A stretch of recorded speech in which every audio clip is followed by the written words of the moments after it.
Hey, I'm back with episode 4 of Shaun Palmer, taking on level 4, Heavenly Lake Tahoe. We picked the new board we got last time in a black and yellow style, and I know what song is stuck in your head now. Speaking of songs, I turned on shuffle mode in the soundtrack options, so hopefully the songs in the game will be divvied up more. I don't really know why the soundtrack default is to reset whenever you switch a level, unless Activision was trying to sell Spineshank, Static X, and Alien Ant Farm albums.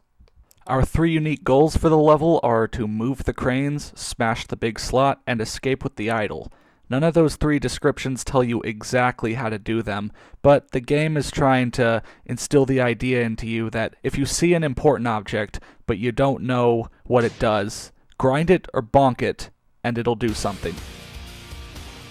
About the level itself, Heavenly starts with another jump off a cliff, then the first 2/3 are very reminiscent of Donner Ski Ranch.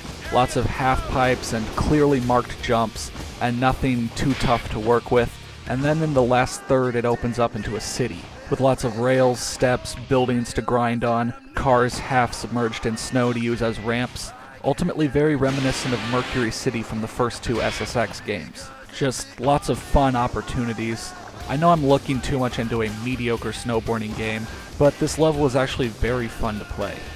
I mentioned before that in my first runs of each level, it'd be to get high scores and the hidden logos, unless there was a goal you had to do to complete the logo goals. In Heavenly, you have to move the cranes before you can get the hidden logos, and to move them, all you have to do is bonk or grind them. You can get them all back to back if you bonk the first, grind the second, grind across the half pipe, then jump and bonk the third. It looks like there's some magnetism cheating going on, but that's just the game being pretty lenient with you when you need to bonk an important object. Peeking over the roofs, you could see the start of the city section, what looks like a wide street with buses and cars stuck in the snow. Didn't mention before, but Heavenly actually splits into 2 paths right before the cranes. The cranes are on the left side, and on the right side there are some ramps, some rails. Ultimately the left side's more fun, but we have to go to the right side to get some objectives, so don't worry, I'll get there. Past the large awning is sort of a city plaza, which is a very colorful and interesting area with a lot that you can do, including one of the objectives, smashing the big slot. The casino is on the left side of the plaza. Get a bit of speed and then jump up to it. This area is pretty tough because that's the big slot on the right, and you need to jump on top of it. And I don't think you can get the height just going off the ground. Luckily, the floor of the casino lets you go back if you need to. So what you need to do is you need to use the chair as a ramp and bonk the top of the slot machine. Once you do that, it'll spit out all of its winnings, and you will have smashed the big slot.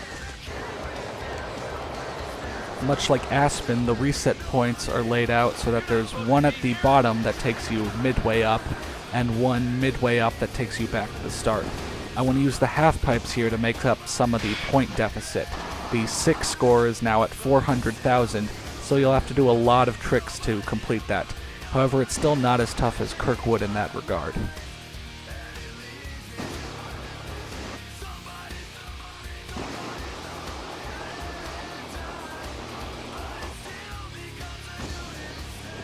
That's where Heavenly splits off, and there are some good ramps at the start of the right side, so we can get all the points we need.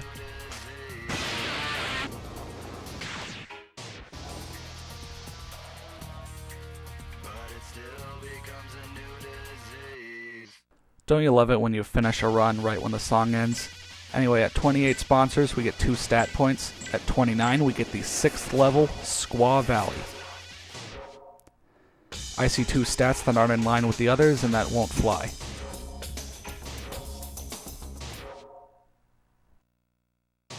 Now that we've moved the cranes, we can get the Heavenly logos and the secret sponsor. I don't actually think it's possible to complete those without moving the cranes first. You'll see why when we get to the secret sponsor and second logo. I'll also be doing Escape with the Idol, since completing the logos in the order I do them sets us up immediately to attempt that challenge. The first logo's no problem, and for the secret sponsor, normally I jump off here and ride the crane arm up. However, I miss the jump and have to improvise. With so much skill involved, I somehow make it up the crane and grind the awning. You could see if we haven't moved the crane, it would be pretty much impossible to get up here, which is where the sponsor is. Battling the very physics of the game, we go to where the third crane has moved the log. Again, I don't think there's any other way you can get this logo, aside from moving that third crane over. Going on the left path, you come out facing pretty much straight towards the last part of the level. This means that the right path has to sort of curve around a little. This will come in handy if you're attempting the speed challenge. Past the bus, head to the right side of the street, jump and grind the wire that leads to the awning, then do a big or super ollie and you should get the logo. You may notice that all the cars and buses look like ramps. Indeed, there's usually 1 or 2 gaps associated with each. Also, we've only collected 3 of the 4 logos. We have to go back up all the way to the top to get the 4th, because the 4th requires us to go on the right split when it branches off.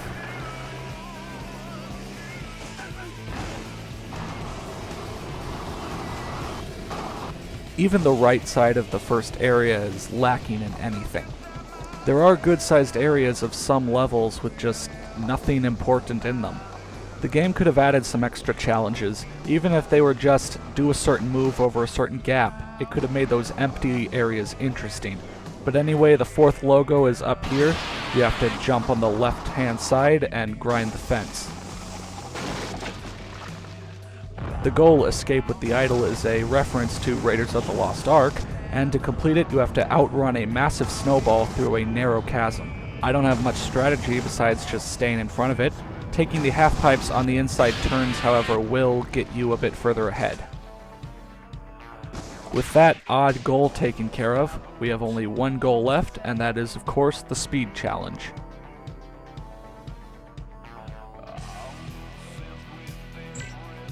$33 sponsors, 2 more stat points. 35 sponsors, 1 new board. Our character, Tommy, has one of the lowest speed stats at only 7. There's 1 or 2 other characters with that low speed, but I can't remember their names off the top of my head. Still, that's good enough to get us through the rest of the game. If it wasn't, that would really say something about Activision. Sure, it might be a reskinned Tony Hawk game, but nothing in here is impossible. It's all solid but bland, and that's what makes the game just alright. Anyway, for the speed challenge, we also have to get 50,000 points. Of course, take the left path because it'll be faster. The opening jump can get you quite a lot of points, but the left path also gives you more opportunities to make up the ones you don't have. And if not more opportunities, then certainly better ones. For the straightest line, we want to get to the left of the half pipe that held the second logo. You'll see from here to the end of the level that it pretty much is just straight. It's a bit easier to get hung up there if you don't have the speed to make it to the stairs or the end of the roof. Of course, you can always go further to the right and get a smoother landing. We don't exactly cut it extremely close here, so you have a bit of room.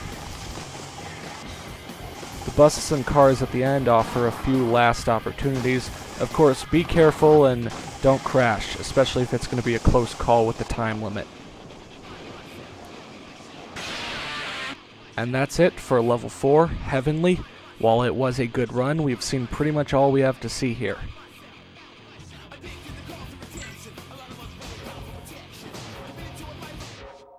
Again, make sure to join me next time when we cover the 5th level, Snowboard. I'll see you then.